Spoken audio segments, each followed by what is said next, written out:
Why do daughters rely on the father's virtue and sons rely on the mother's virtue? Hello everyone. Welcome to Mind Podcast Buddhism. The Buddha taught that parents and children are bound by karmic conditions across lifetimes. First of all, according to the Buddha's teachings on parents and children within our means, we should care for our parents so that their minds are at ease and their lives are sufficient. The Buddha taught if men or women follow their mother's teachings are compliant and not contrary, the heavenly beings protect and support them, and blessings and bliss are boundless. There are wholesome affinities by which parents and children come together and bring one another happiness. Yet not all parents hope for everything for their children, and not all fathers know how to provide sufficiently. Among children, some are filial, and some neglect their parents. Everything arises from causes and conditions. Children come to their parents in this life through 4 kinds of karmic ties. The first is repaying kindness. Children take birth to repay the kindness their parents showed them in past lives. The second is repaying resentment. Children in this life come to requite the wrongs that parents did to them in past lives. The third is collecting a debt in this life. Children are born to receive the money their parents owed them in a past life. The fourth is repaying a debt in past lives. The children were indebted to their parents, so in this life they take birth as their children to repay what they owe. Many who have caused suffering to many young women, or who are promiscuous, often have many daughters. The fate of those daughters, whether blessed or afflicted, depends greatly on the karmic force their parents created in the past. However, if a father has many daughters yet wholeheartedly loves his wife and children, then later those children will be deeply filial. If the evil karma of past lives is exhausted and wholesome, karma in this life is cultivated, then at life's end, one need only sit and enjoy happiness. The household is peaceful, and the children come to the time of repaying their parents. Children's duties toward their parents. First, those who were raised should in turn care for their parents. The seed of being raised bears the fruit of caring for one's parents. Not everyone is so fortunate, so even if one was not raised by one's parents, one should still have the heart to support them. Not everyone has the capacity to provide for their parents. Sometimes parents must still supply money to secure their children's lives. In return, children must live wholesomely, keep a heart of care and regular visits, and avoid causing their parents distress through their own bad habits. Second, fulfill one's duties to one's parents. According to the Buddha's teachings on parents and children within our means, we should care for our parents so that their minds are at ease and their lives are sufficient. The Buddha taught if men or women follow their mother's teachings, are compliant and not contrary, the heavenly beings protect and support them, and blessings and bliss are boundless. Yet good parents also do what is right. The Buddha also advised if parents give rise to wrong views, help them establish right view. If parents do evil deeds, encourage them toward the good. Children must study to gain wisdom, so they know which actions lead to bad results and which lead to good results, and avoid the former. Thus they can dissuade and encourage their parents to act in accordance with the Dharma, using fitting words to admonish their parents away from wrongdoing without making them sad. Third, preserve the family and its traditions. Family tradition is something to cherish. Of course, harmful customs should be eliminated. For example, traditions of siblings loving one another, building happiness together, teaching children to be well-behaved and filial toward their parents, these should be nurtured. Fourth, perform the funeral rites when parents pass away. When his foster mother passed away, the Buddha himself performed the offering ceremony, something essential for repaying filial gratitude. Whatever the funeral customs may be, 2 things are necessary: do not take life and practice giving and offerings. Do not use or waste food and drink. If possible, offer vegetarian fare. Giving means helping the poor and destitute. If one has no money, contribute one's labor and dedicate the merit. Using condolence money to donate to orphanages or homes for the elderly is also a form of giving. In doing so, the deceased receives 1 share of merit, while the living receives 6. Fifth, safeguard inherited property. Receiving an inheritance is among one's blessings. Protecting inherited property is protecting one's own good fortune. If the property parents leave behind is squandered, they will be saddened. Therefore, safeguarding the inheritance and bringing joy to one's parents is also a form of filial support in the spiritual sense. If one can grow that property, so much the better, develop it by righteous means, and one may use a small portion to make offerings to the triple gem and to give alms to siblings, the poor, the sick, and those down on their luck. Parents' duties toward their children. According to the Buddha's teachings, Buddhist parents must lovingly care for and educate their children, so they mature in body, mind, and moral character, and help them establish an occupation and the ability to stand on their own. First, love and nurture one's children. Children are the foundation of ethics and the sacred responsibility of being a father or a mother. If one's children are not as one wished, do not be upset. It is simply that we are repaying karma from past lives or from what we did before. Parents should teach what is wholesome, trust deeply in cause and effect, avoid evil, and do good, and trust that each person is the owner of their blessings and misfortunes. Thus, when the children grow up, they will know how to perfect themselves. Out of love for their children, many commit wrongdoing to get money. Do not, for the sake of selfishness or private grudges, create evil karma. Perhaps the retribution will arrive in the next life, but it may also arrive in this very life in the lives of one's children. Second, provide for one's children within one's ability. Parents have the responsibility not to let their children lack material or spiritual support. Spiritually, parents should regularly care, share, and inquire, encouraging their children to overcome life's difficulties. Third, establish a righteous livelihood for one's children. Not only in the teachings on parents and children, but throughout Buddhism, cause and effect are the foundation of education, for they remove dependence on others and develop the capacity for self-mastery. With parental support and guidance in career, the children themselves must be independent and self-reliant in their growth. Fourth, help find a worthy match for marriage. Parents should also attend to their children's married life, offering advice to help them be clear-headed in choosing whom to love. However, they must still respect their children's decisions in marriage. Children have the right to choose according to their own karmic affinities. Besides sharing their experience of marriage, parents should guide their children to choose suitable life partners to secure family happiness. Fifth, hand over all property to the children at an appropriate time. According to the Buddha's teachings on parents and children before passing away, parents should leave a will and inheritance for their children. The contents of the will are entirely up to the parents while they are still clear-minded. Many parents never think about this. Failing to make arrangements while still in good health is the reason siblings fight over the inheritance, leading to broken families. The Buddha taught in life there are 4 things to always remember. Silence is golden, forbearance is silver, helping others is virtue, and accepting loss is blessing. The Buddha taught that silence is golden, forbearance is silver, helping others is virtue, and accepting loss is blessing.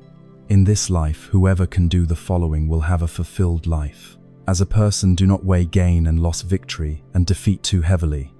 Do not be cunning or deceitful, live honestly with one another. Do not let anger lead you to regret what you have done. Never wish for a life that is too smooth, for if it were, you would never understand that life holds countless flavors of bitterness and humiliation. Happiness and suffering are equally worthy. Do not cling to what is not yours. What is yours, learn to hold fast, because you know the more you force things, the more you suffer. The more superficial you are, the bleaker your life becomes. Be content with what you have. Learn to live joyfully in the present, instead of dreaming of distant fantasies. If you are not wealthy, learn to be happy with a warm, harmonious family. If you are not successful, remember that you are still more fortunate than many who are destitute. Everyone needs aspirations and ambition, yet never turn ambition into craving, willing to do anything to achieve your desires. Even if you gain the result, it will not endure. Live sincerely and simply. Do not put on airs of moral superiority. First, do not speak floridly, and do not judge others. No one's life is flawless, not even yours. Cause and effect, plain to see, is ever present. If you live kindly, you will surely encounter goodness. If you live deceitfully, you will surely reap deceit. Each person has their own fate.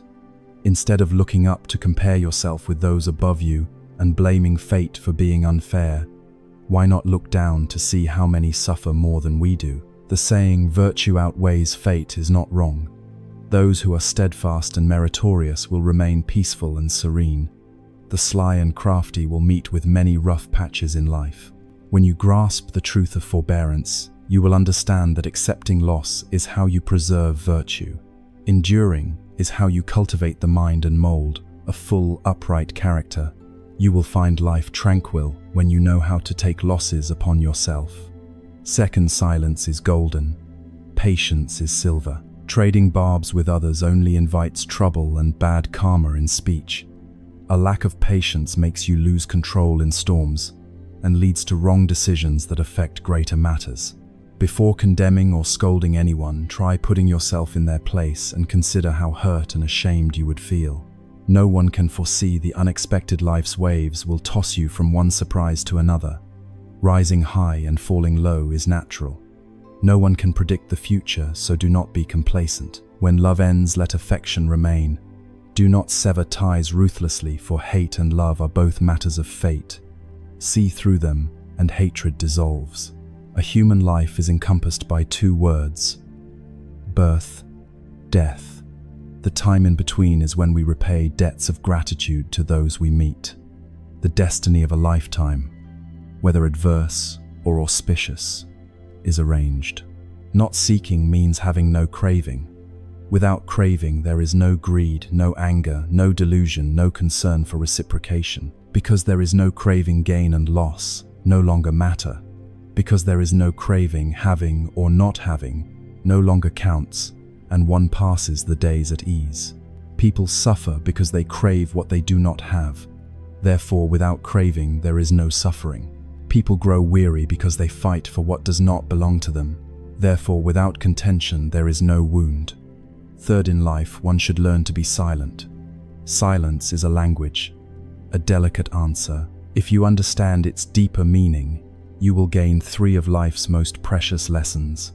Be silent to absorb when others curse you, or even slander you. Do not be angry. If they are right, thank them, and cultivate yourself. No one is perfect. Never deny your own shortcomings.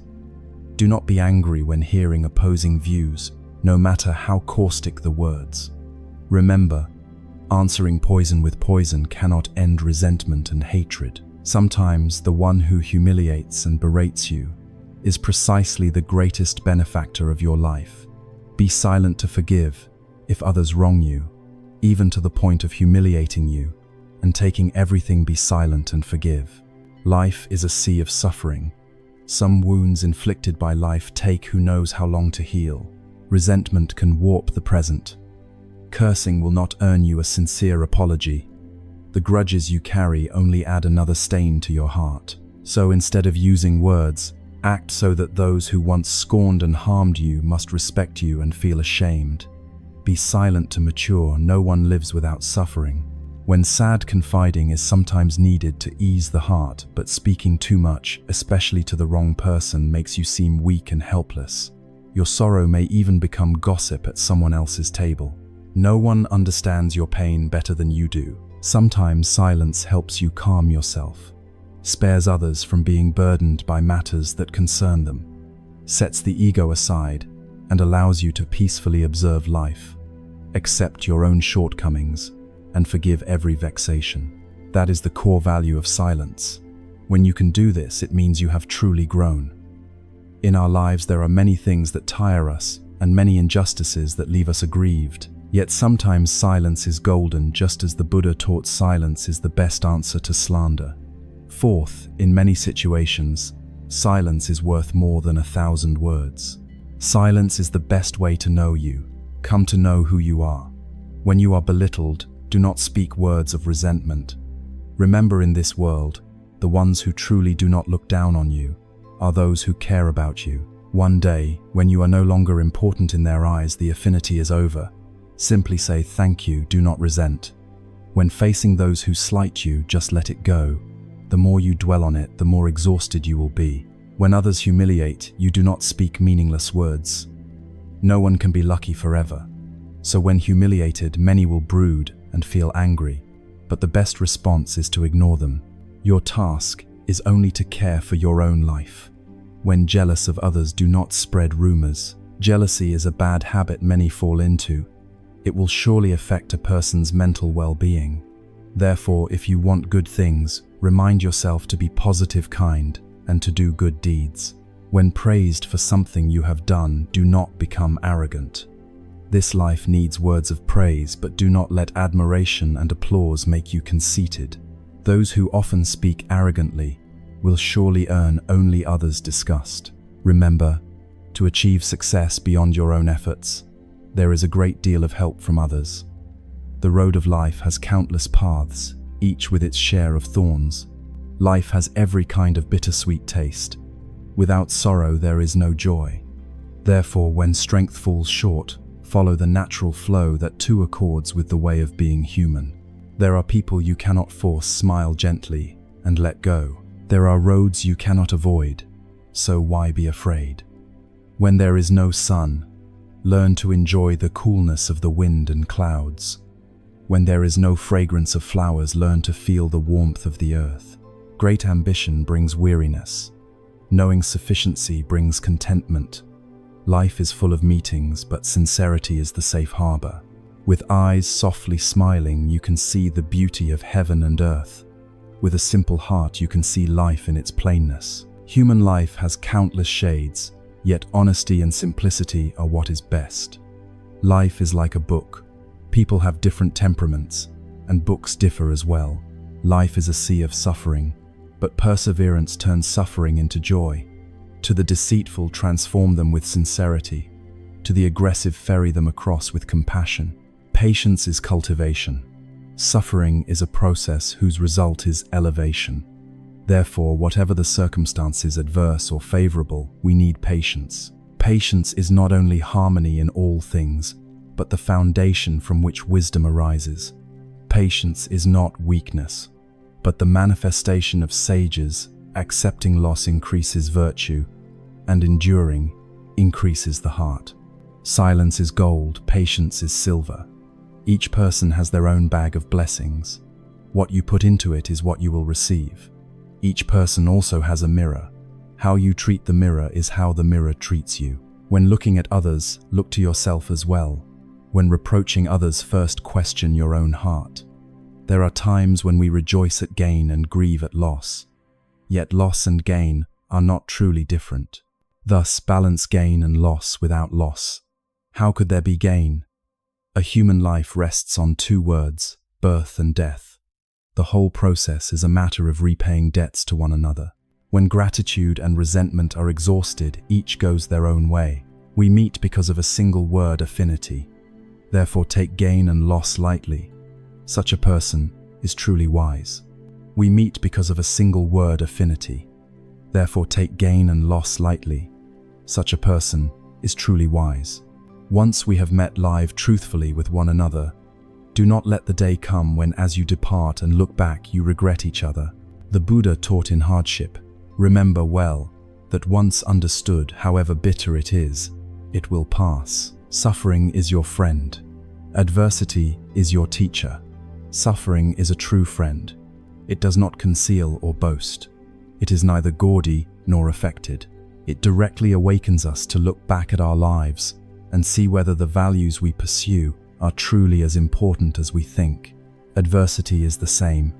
It teaches us to stop and see clearly what is true happiness and what are the true values of life. Only those who have endured the utmost suffering can truly feel the utmost happiness. Suffering comes like days of storms and tempests, reminding us to live and to cherish the bright days of sunlight and gentle winds. Of course, no one wants to suffer, and we try every way to avoid it. Yet at times we need pain to warn us to pause and evaluate our lives. Those who reach the heights of happiness in life are those who turn their minds toward the spiritual and do not care much for sensual pleasure. Each day we wage a great battle within the struggle between the body and the spirit. The body is where the passions of sense desire arise, those we are born with or have created in the past. Suffering often occurs when sensual desire is not adequately satisfied and the spirit keeps demanding more. This means body and mind are not in harmony and at peace. Once there was a man who had just died and was reborn in a very beautiful place, surrounded by every imaginable pleasure. A person in a white robe came to greet him and said, "You can have anything you want, food, pleasures, every form of entertainment." The man was delighted, and all day he tried everything he had dreamed of on earth. But one day he became bored with everything and called the attendant saying, "I'm tired of everything here. I need something to do. Do you have any work for me?" The attendant sadly shook his head and replied, "I'm sorry, that is the only thing we cannot satisfy for you. There is nothing here for you to do." Hearing this, the man shouted, "Well then, splendid, I'd rather go to hell." The attendant replied gently, "Then where do you think you are now?" As the story shows, if we live without suffering, life would be empty and dull. The point here is, why is suffering necessary in life? What benefit does suffering bring that we should need it? If we reflect carefully, we will see why the Buddha spoke of the truth of suffering as one of the Four Noble Truths in his first sermon, The Turning of the Wheel of Dharma. Why did the Buddha not begin with the path, the truth of the way? Recall history. When the Buddha was still a prince, while traveling outside the city, he directly beheld suffering. He was astonished to discover that these forms of suffering spared no one. Just as Channa, the charioteer, answered, to be human is to have illness, aging, and death. None can avoid them. He was even more astonished to see that nearly everyone tacitly accepted this truth and could do nothing to avoid it. Suffering weighed upon Prince Siddhartha's mind unceasingly and was among the reasons that resolved him to seek the path of liberation. If I remember correctly, in one passage it is described that after the Buddha's enlightenment, he set out back toward the snow mountains to teach the 5 ascetics. As he descended, he met a wandering ascetic practicing mortification.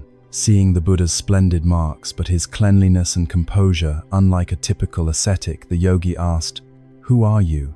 What practice do you follow that you look so light and at ease?" The Buddha replied, "I am the Buddha, the enlightened one, who has understood the arising and passing of all phenomena in the world, and no longer revolves in birth and death." Hearing this, the ascetic turned and walked away, shaking his head, unbelieving. In his eyes was a look of pity for the Buddha, for he thought the Buddha had lost his mind to speak thus of himself. This story shows that if the Buddha had spoken only about his enlightenment, perhaps no one could have understood what he meant. What we experience most is suffering. Hence, the Buddha taught us to see the reality of suffering in order to find the path to the cessation of suffering. In truth, though, we have experienced much suffering most of the time. We only fear it and rarely learn anything from it. Evidence of this is that we constantly chase after sensual pleasures to seek happiness and try to avoid as much as possible anything that brings suffering. Even when we take up the path of practice, it is often because we fear suffering. Yet ironically, we keep encountering suffering again and again, as people always have, sparing no one. The pain that shows in our eyes or on our lips is nothing compared to the pain we hide at the bottom of our hearts. Before that utmost pain, our minds suddenly brighten. Then we break through to great realization and find a peace that floods the heart. In the scriptures, the Buddha teaches afflictions are precisely bodhi. Human beings are born and exist in this world with thousands upon thousands of different sufferings, but in the end, they come down to 2 kinds. First is mental suffering caused by external circumstances, such as business failure, the jealousy and harassment of others, a husband's infidelity, unfilial children, a life of dissipation shooting up using drugs, or one worries over natural phenomena such as storms and floods, earthquakes and tsunamis which unsettle the mind and give rise to anxiety and fear. Second is physical suffering, being tormented and racked by illness, being beaten, or meeting with accidents that cause bodily pain, robbing one of appetite and peace of sleep. Everyone in this Saha world tastes these sufferings. If we do not understand the Buddha's teaching and do not practice, we lament our lot. Some seek death, and some seek revenge on those who cause them pain. Yet the more we resent, the deeper the wound in our hearts, and it does no good. If, however, we study and practice the Buddha's teaching, take it as the stuff of daily life, clearly understand karmic cause and effect, and look to ourselves first, then we can transform suffering into liberation and peace right in the midst of life. This is what the Buddha taught throughout his lifetime of guiding beings. In such moments we are like a fragrant lotus rising from muddy, stagnant water blooming brightly in the world. In truth, suffering is not always negative, tedious, or frightening. On the contrary, at times we need suffering to awaken us. Suffering is a teacher that reminds us to turn back toward goodness. Thus, in the first 2 lines of the 10 mindful remembrances, the Buddha teaches first, when reflecting on the body, do not pray for freedom from illness and pain, for without illness and pain, craving easily arises. Second, in the world, do not pray for freedom from adversity, for without adversity, arrogance flares up. The Buddha teaches that when we truly feel suffering directly, we immediately let go, just as when we grasp a red-hot iron pan and instinctively pull our hand back. When we experience the utmost pain, we long at once to be free of it, because we learn from the insight latent in each experience. The more intense the suffering, the deeper the insight. With right view, we see that everyone needs suffering, for suffering is a bitter medicine that cures otherwise incurable diseases. We realize suffering is nothing extraordinary.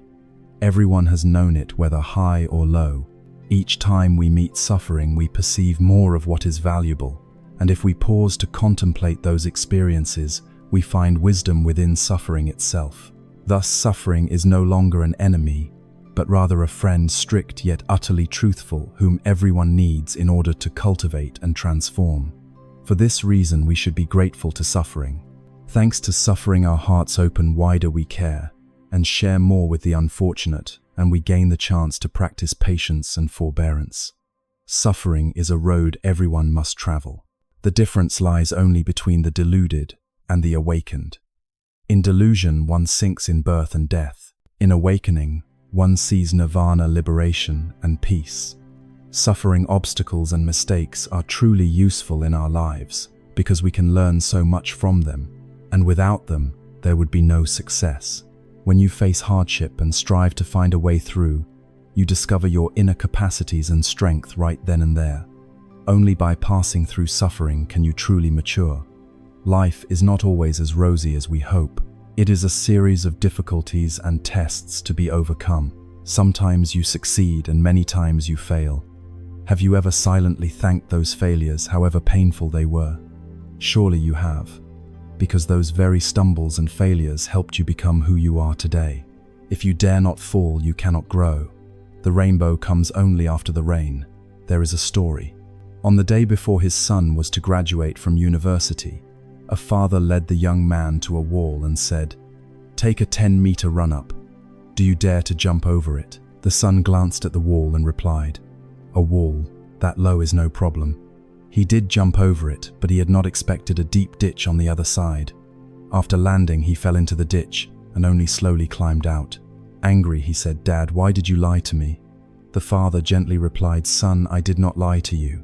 I only wanted to tell you that once you step into society, in your youth, you will inevitably stumble like this, and it is through such stumbles that you grow." The father then walked with his son along the wall for a while, stopped and said, "Now, take a 10-meter run-up. Do you dare to jump again?" The son said, "Number, I am injured and my leg still hurts. If I jump, I will fall again." The father smiled and said, "Last time you lacked caution, this time you lack courage.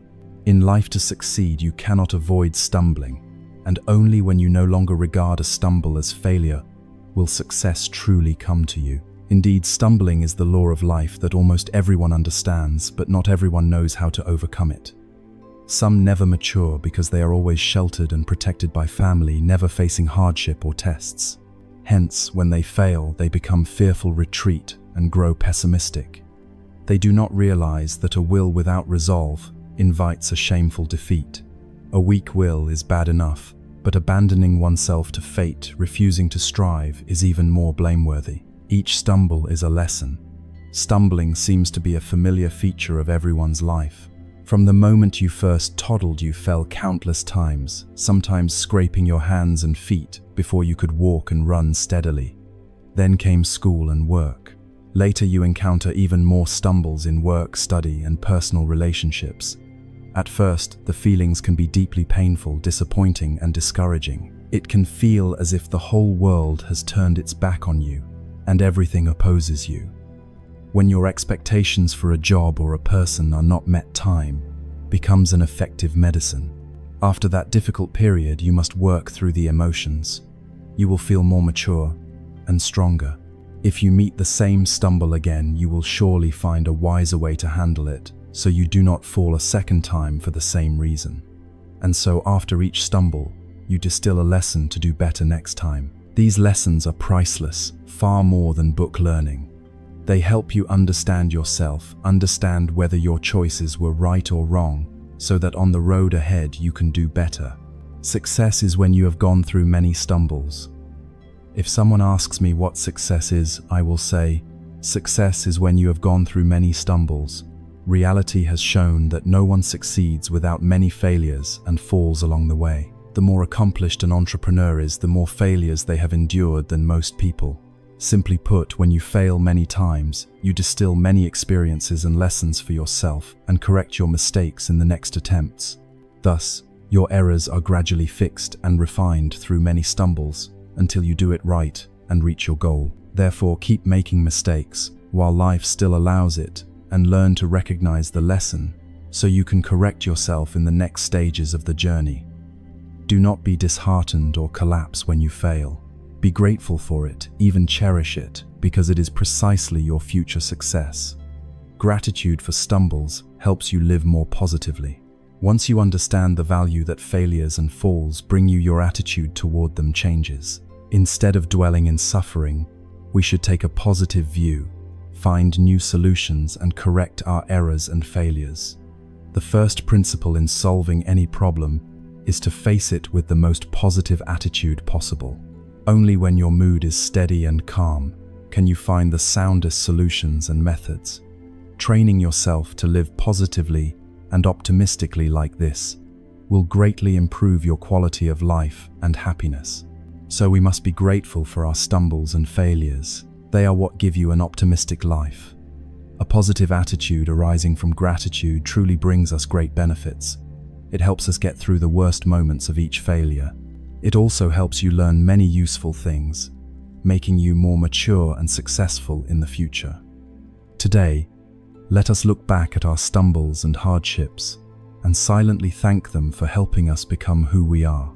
Stumbles and failures are the best teachers, giving us the essential lessons for life. When you truly pay attention to the lesson after each fall, you can learn countless precious things from your own experience. A stumble is not failure. It is a pause to rest your tired feet. All our efforts and today's stumbles bring us a lesson, a precious experience that helps us grow. If youth has no falls, how can it mature? If youth has no rough terrain, life will be forever placid and meaningless. Thus, we must always be strong and resilient enough to keep going. Do not stop because of small hardships, and never let the dreams and aspirations within you be stifled. There is a saying, failure is the mother of success. For an arrow to fly to its target before moving forward, it must first be drawn back to gather strength. So it is with our lives. When we stumble, err, and fail, it is the time we are preparing our spirit and momentum for what lies ahead. 10 things to let go for a peaceful life. If in this present life a person can let go of fame and gain, let go of hatred and nitpicking. At the same time, release calculating self-seeking, and release greed, anger, and delusion in daily life. Then one will naturally find joy and serenity in the heart. Only by letting go can the mind be clear enough to overcome the temptations of greed, anger, and delusion, so we can see the joy around us. Once we can let go, our hearts open wide. When words are not to our liking, we let them pass without clinging. If someone offends us, we can forgive easily. And if we do get angry or sad, it lasts only a few minutes or hours, at most until the next morning, before we forget it all for the sake of a joyful life. But understand that letting go does not mean abandoning everything to care only for yourself. It does not mean denying or evading responsibilities in life. Sometimes bearing everything does not make you stronger. On the contrary, letting go is what makes you greater. Remember to let go of the past so that your mind becomes a blank slate. Below are 10 things to let go of for a calm and peaceful mind. First, let go of saving face. Sometimes we bow our heads simply to see clearly the road beneath our feet. Many people think their life is already too perfect, and so do not want to keep trying new experiences. Much cannot be put down because of shame, and in the end, people practically die for the sake of face. Second, let go of pressure. Whether we are weary or not is decided by the mind. If the room of the heart is not swept, it will soon be covered with the dust of the world. Washing and cleansing can make a dark heart shine. Only by clarifying matters can we bid farewell to turmoil. Let go of the taste for bitterness and joy. We'll have more space to pour into your heart. Third, let go of the past. Only by releasing the past can you live more happily. Work to change your mental attitude, adjust your mood, and learn to calmly accept reality. Learn to master your own heart. Follow the natural flow, learn to face calamity and hardship with composure, and learn to respond positively to the human journey. Learn to find joy even in what has already passed. Fourth, let go of inferiority. Erase self-doubt from your dictionary. Not everyone can become a great person, but everyone can become someone with a strong soul. Have confidence in yourself, find the right position, and you too will have a meaningful life. Fifth, let go of laziness. Strive to improve yourself. The secret is to turn ordinary daily tasks into something refined, like the pure glaze from a porcelain kiln. Keep reminding yourself to maintain an optimistic spirit, to face forward toward joy, health, and kindness. In this way, you will surely have a bright and radiant life. Sixth, let go of negativity. When in despair, look to the left. With hopeful eyes, look to the right. If you want to be a successful person, please strive to become the best version of yourself. Let positivity replace negativity. Let nobility replace pettiness. Let forgiveness replace small-mindedness. Let joy replace sorrow. Let effort replace indolence. Let greatness replace the ordinary. As long as you are willing, you can indeed be your best self for the whole of a lifetime. Seventh, let go of resentment. Instead of resenting, simply strive more. Every failure is a stepping stone for success to arrive. Harboring resentment and venting anger can obstruct your path to success. Therefore, let go of resentment and learn to receive failure with the calmest heart. Only by holding tightly to kindness in your heart can you move toward a hopeful future. Do not always assume life is unfair to you. In truth, you have as much as others. Eighth, let go of hesitation. Act immediately and success will be limitless. For matters you already understand clearly, do not hesitate. Decide on the right direction and keep your mind on that road alone. Do not look back. If you have an idea, act at once. If you meet an opportunity, seize it at once. Do not delay, do not vacillate. Ninth, let go of small-mindedness. With a broad heart, heaven and earth feel vast. Forbearance is a most noble virtue. Being tolerant of others is in truth leaving a path open for your own heart. Only within a world of magnanimity can the gentle songs of life be played. 10th, let go of suspicion. A mind full of doubts makes any task hard to accomplish. If you employ someone, do not suspect them. If you suspect them, do not employ them. Do not project your own suspicions onto the thoughts of others. Do not judge people, or you will only damage the friendship between you. Each of us carries many responsibilities on our back and moves forward step by step through hardship. They may be our studies, our work, or our relationships. Yet these very responsibilities and obligations help us perfect ourselves and constitute the meaning and value of our existence in this world. Buddhism points out 7 great sufferings of human life, sparing no one. Life is a sea of suffering. No one living in this world can avoid it. According to Buddhism, once we are in human existence, we must inevitably pass through the 7 great sufferings of life. First is the foremost suffering, birth. Standing at the head of life's great sufferings is birth itself. To live in this world is already to suffer, for, from that moment, beings endure countless hardships and storms. If we live, we cannot hope for only fair weather. We must surely withstand tempests. This truth is obvious and unchangeable. Second is the second suffering, aging. As the years pass, vitality, strength, and even memory wear away bit by bit. People gradually grow old. Fear too grows clearer. The dread of aging is essentially watching helplessly, for there is no other way it cannot be avoided or escaped. Human beings simply age with the years. One's attitude toward this tends to be relatively calm, because daily life changes slowly without great upheavals. Every loss is also a gain, and every gain also a loss. The older we are, the more experience we have, and the more composure we gain from understanding life's ways. The more impetuous we were when young, the more we fear old age. When vigor is exhausted, however unwilling we are, we can only accept it quietly. Even our brightest, liveliest memories can gnaw at the soul like a kind of hardship. At the same time, old age will bring the departures of our loved ones, our beloved and our friends, one after another. That indeed is the greatest pain. Third is the third suffering, illness. Illness can strike like a falling mountain, as if one is suddenly defeated. After a single bout of sickness, all one's energy is drained. One learns what the boundary lines of life are. Yesterday we were full of vigor. Today we cannot even truss a chicken. Even when an illness is not life-threatening, its course is enough to weary and wear one down. The sick can do nothing, only lie in one place, eating and sleeping in turns. Who can sleep all day? With nothing else to do, one dozes helplessly. One wishes to work but cannot, wishes to enjoy life but lacks the strength. Beyond bodily pain, illness also grinds down the spirit. As the saying goes, in a long illness, even the most dutiful child grows weary at the bedside. Buddhism reminds us that among 100 virtues, filial piety is foremost. Yet in the face of illness, even filial devotion must sometimes give way. How much more ordinary affection? The patient is frail and irritable, always needing care and service. Those around them gradually become accustomed and then indifferent. In the end, how many can persist in caring attentively? Most, in fact, leave the patient alone. Is not the desolation before the sickbed also a suffering? Acute illness tests the body. Chronic illness tests the spirit. Lingering illness tests patience.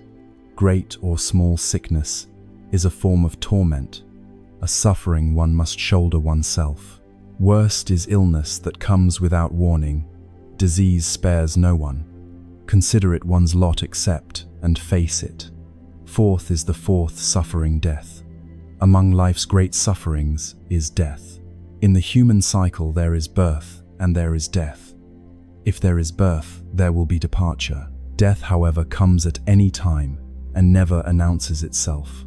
What is fearsome about death is not the process, for it is brief ending before one even feels it, but the fact that it cannot be resisted. Everyone knows there is a fixed point at which they will die.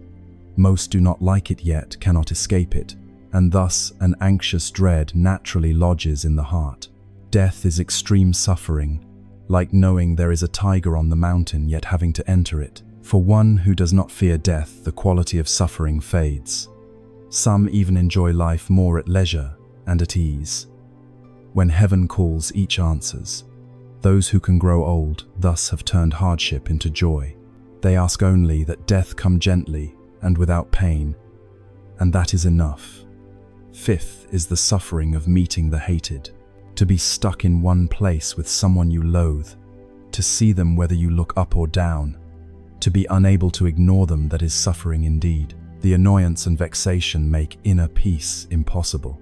With parents, one may indulge oneself a little without necessarily blaming them. One can complain, yet avoid living together, though one can never sever the bond entirely, for they remain our kin. This tie itself is a form of suffering. With a lover, resentment is less fearsome, for resentment can end in parting. More fearsome is living nearby, yet growing cold. Waking at midnight to find the one on your pillow a stranger aged with no warmth of affection. Living together without meaning, only suspicion, resentment, and blame are like seeds sown in the earth day by day. They grow quickly, sprouting into saplings and before long into a forest. With colleagues or classmates, resentment is a serious illness and must be taken seriously. Resentment in social relationships is like a malignant tumor. Among the 7 great sufferings of life, there are 2 we can actively relinquish. If we cultivate the mind, according to the Buddha's teaching, to create wholesome karma and abandon hatred, there will naturally be no resentment and no blame. One of these is precisely the suffering of meeting the hated in the workplace. The sixth suffering, the suffering of separation from loved ones. To love and yet be forced to part is the suffering born of attachment. In human life, time spent together is little while separation is much. If one could fully understand this point, this suffering would not take root. Yet wanting to do so and actually doing so are different things. Without great wisdom, it cannot be done. For this reason, the Buddha reminded us that the source of the 7 sufferings is a failure to discern and a failure to cultivate, according to the Dharma. Buddhism advocates awakening and liberation. Many people in the world consider this dull and so invite suffering upon themselves. Warm relatives, tender lovers, faithful and kind, friends will all one day part ways. Few can remain immersed forever in such delight. Only when leaves fall, clouds drift, winter passes and spring returns do we suddenly realize that what has passed was the best of times, the most precious dream in a human life. In the end, these bring joy, but are also the source of pain present before our eyes, as longing and remembrance. The seventh suffering, the suffering of unfulfilled desire. The Buddha taught about craving. Craving is suffering. Because of craving, we form wishes. The world becomes agitated, and not obtaining what is wished for turns into affliction. In truth, if the matter is trivial, being late in getting it is no real harm. At most, we become angry and then let it go, not counting it as suffering. Most frightening are 2 forms of unfulfilled desire: gaining something and then losing it, and longing for something that cannot come to pass. The cruelty of this suffering lies in stripping a person of agency. One wants to live, but cannot, wants to die, but cannot. One is tormented without end. Craving has no bottom, while reality is unforgiving. Who can beat their chest and claim, "Whatever I seek, I obtain"? Therefore, this suffering arises from the mind. A mind filled with craving suffers. A mind without craving is free of suffering. Where there is seeking, there is suffering. Where there is no seeking, suffering does not come. The Buddha's teaching on the 7 great sufferings is a wake-up call, reminding us to face life as it is, to be ready for what is contrary to our wishes, and above all, to cultivate ourselves, awaken, remove mental afflictions, remove suffering, and step to a higher state of being. Do not suffer with weakness. Do not suffer with resentment.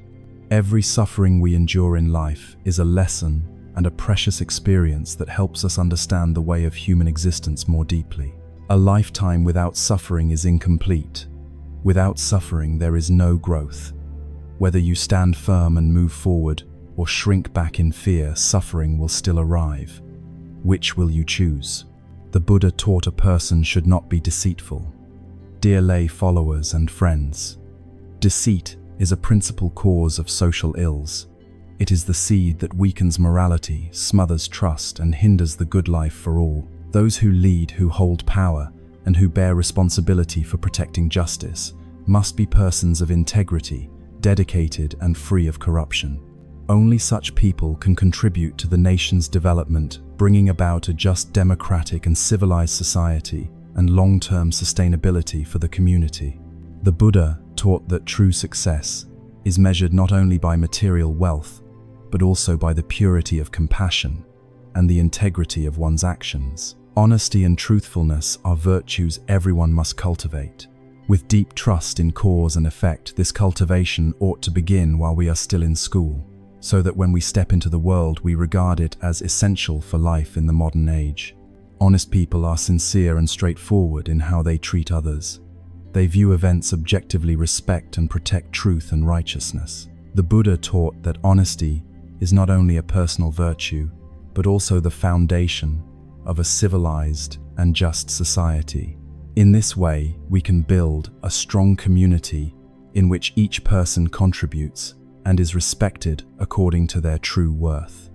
The Buddha taught a person should not be deceitful. A person should not be deceitful. Some believe that to get along, one must always go along with others. However, if you merely follow along to curry favor and set no standards for yourself, you become deceitful and crafty without intending it. Falsehood and speaking without sincerity are different forms. When you lie in order to deceive for your own ends, you may use tricks with words or deeds to achieve your purpose. Falsehood means making others believe what you say is true. Craftiness means diverting others from noticing your real intent. You continually place yourself in a flexible, shifting stance to suit others, hiding your deceptive aim. Even so, craftiness, insincerity, and falsehood differ in degree. A crafty person often understands human nature very well, and others cannot grasp their real intentions. Living with crafty people is frustrating because you cannot read them. Ask their opinion, and they will not answer sincerely. If you ask, is red better or is yellow better, they will ask back, what do you think? If you answer yellow is better, they will say yellow is indeed better. If you say red is better, they will agree with that. Thus, the crafty let you speak first, then they gauge your thinking and echo it. It is hard to know what they truly mean. In fact, they are protecting their own interests and position, speaking ambiguously so that anything will do. What we can say for certain is this: they are deceiving you to gain an advantage for themselves. Crafty people often incite others to do wrong while they throw stones from hiding, keeping their own hands clean. They may not intend to harm others or cause loss, yet in reality they do harm in order to protect their own interests. Their cleverness is only petty cunning. They pride themselves on being smart while seeing others as fools. This is the type of person who dares not face their own faults and prefers to throw stones and hide their hands. You can spot crafty people easily. In Shanghai, people commonly call such a person a round stone, a name that points to the smooth, slippery character of this type. If you pay attention, you will see that their words and actions often lack sincerity and purposely conceal their faults. Yet truth is still truth. They may hide it for a day or two from one or two people, but never from everyone forever. Like deception, craftiness will be exposed in time, and people will naturally keep their distance. Crafty people are not trustworthy. When everyone avoids them, and once they are seen as unreliable, even good things cease to come their way. In the end, they are left alone with no one willing to befriend them. People often say, a clever rabbit has 3 burrows to evade the hunter. Wise rabbits keep 3 escape holes. When one is blocked, they slip into another. Likewise, to protect their own interests, crafty people prepare backup plans. For example, you have 3 houses and tell everyone, come to any of these 3 and you'll find me. But when people search all 3 and still cannot find you when they come once or twice and never meet you naturally, they stop looking. You do this to protect yourself. Those who wish to harm you cannot find you, but in the end, even those who wish to help you cannot find you either. In fact, even you yourself may ultimately lose track of who you are. That is why craftiness is not a good trait. Most people are sincere because they clearly understand that craftiness brings no real benefit. Once you get used to being crafty, it naturally becomes your character, and others easily detect it. In the end, the one who suffers is not anyone else but you. To abandon this habit, you must cultivate honesty and keep your word. Learn to tell the truth, remain composed, and avoid being rash or impulsive.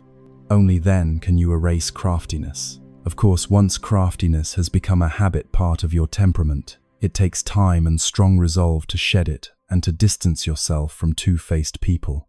Two-faced people are those who act one way to your face and another behind your back. For example, they greet you warmly in person but speak ill of you afterward.